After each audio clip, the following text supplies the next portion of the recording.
Let's get some more analysis on this with Dimitris Melas. He is head of index research and the chair of the Index Policy Committee at MSCI, joining Hadley and I out of London this morning. And Dimitris, first of all, just take us inside this decision by MSCI to make this move on Russia. Clearly, the concern now is that these Russian assets are uninvestable. What was the feedback that led you into this decision? So, as the situation deteriorated substantially over the weekend, on Monday this week, we launched a global consultation with international institutional investors on the potential reclassification of the Russian equity market. And as you pointed out, the result of that consultation was really overwhelming.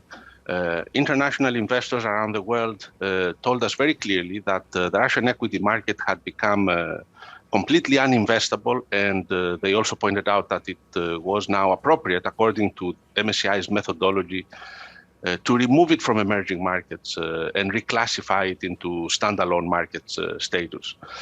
We ran the consultation over 48 hours. We had tremendous outreach across many different clients in different locations around the world.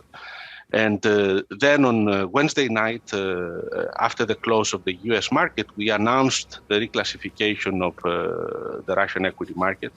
I would say that it was ultimately a relatively easy decision for two reasons. First of all, objectively, as you pointed out, the stock exchange had been closed since Monday. Severe sanctions had been imposed on many Russian companies. And even the currency market had become functioning less well. Clearing houses in Europe had announced that they would stop accepting Russian securities for settlement. So there were a lot of objective pieces of evidence pointing to the closure and the inaccessibility of the Russian equity market. So we had that evidence in front of us. But also we had this overwhelming support from international investors for reclassifying Russia. So ultimately it was a relatively straightforward decision. All the evidence and client opinion pointed towards the reclassification, and we announced that on Wednesday night. And Dimitris, what we're seeing now is really unprecedented, a major decoupling of Russia from the US and global financial system. Also, just give us some insight into how market participants are actually responding to this, because I would contend it's pretty hard to find a buyer for any Russian assets out there at the moment, given the capital controls and financial sanctions that are in place on Moscow. So what's the investor feedback that you're getting on this, and what does it mean for investors? Absolutely. It's become more and more difficult. In fact, at the moment, both the local stock exchange, the Moscow exchange is closed, but also the ADR and GDR market has been completely impaired as well. So remember, in order to be able to transact in a market, first of all, you need the equity market to be functioning and to be open. Secondly, you need the currency market to be functioning as well, because for an international investor, once they transact, they may wish to convert the proceeds of their transactions into their local currency and repatriate the proceeds. And thirdly, you need to be able to have counterparties on the ground executing transactions, custodians, broker dealers to trade and settle the trades. Now, none of those three conditions are in place at the moment in Russia. Both the local exchange is closed, the depository receipts are no longer trading in London and in New York, so the market is closed.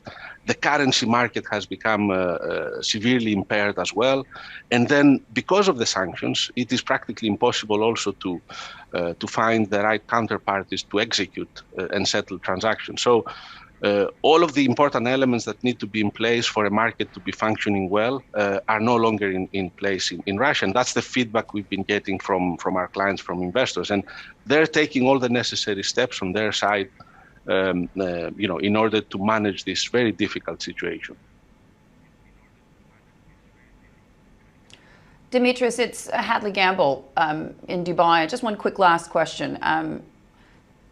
Just a big picture, if you will. If there were to be a situation, for example, where Vladimir Putin was no longer running Russia, and you've already got U.S. sanctions now over the last week disconnecting this country from really the plumbing, if you will, of the global financial system. If there were to be new leadership in Russia, how quickly could you see markets there get up and running again? I mean, are we talking about, frankly, the destruction of Russia's economy for decades to come, whoever is in power?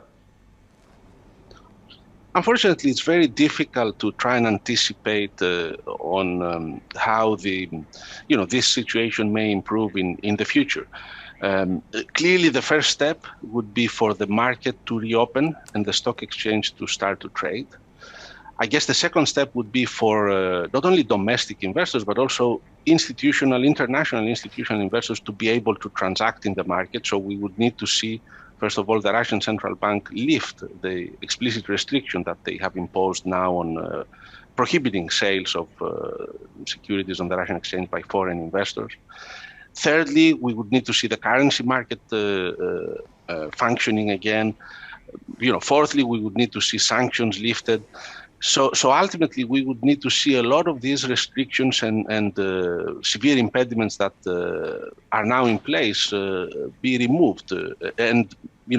Again, it's very difficult to anticipate and speculate when and how that might happen. But my personal opinion is that is likely to take some time before all of those restrictions have been removed.